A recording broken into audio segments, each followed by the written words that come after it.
The story of Bojan Krkić, the Wonderkid who was meant to be the next Messi. Before Pedri, before Ansu Fati, before Gavi, there was Bojan Krkić, the youngest player to ever debut for Barcelona at the time. A boy raised at La Masia, born with magic in his feet, and dreams bigger than the Camp Nou itself. At just 17, Bojan had scored 12 goals in his debut season for Barcelona, more than even Lionel Messi managed at the same age. He was dubbed the next Messi, the future of Barca and Spain. And for a while, it seemed like that prophecy would come true. He dribbled like a dancer. He passed like a genius. He played with a calmness far beyond his years. Even Spain's national team called him up for Euro 2008 at just 17 years old. But Bojan never showed up. Why?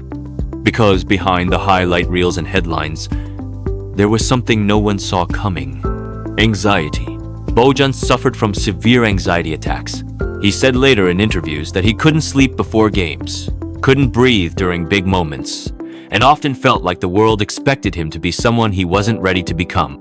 And while others thought he was weak, Bojan was quietly fighting a battle inside every single day. Over time, the magic faded. He was loaned out to Roma, Milan, Ajax, Stoke City, Mainz. He never stayed anywhere long enough to rebuild his rhythm or his confidence. Not because he wasn't talented, but because the weight of being the next Messi crushed him. Bojan retired in 2023, at the age of 32, quietly, gently, far from the spotlight that once burned too brightly. You can be a Wonderkid and still be human.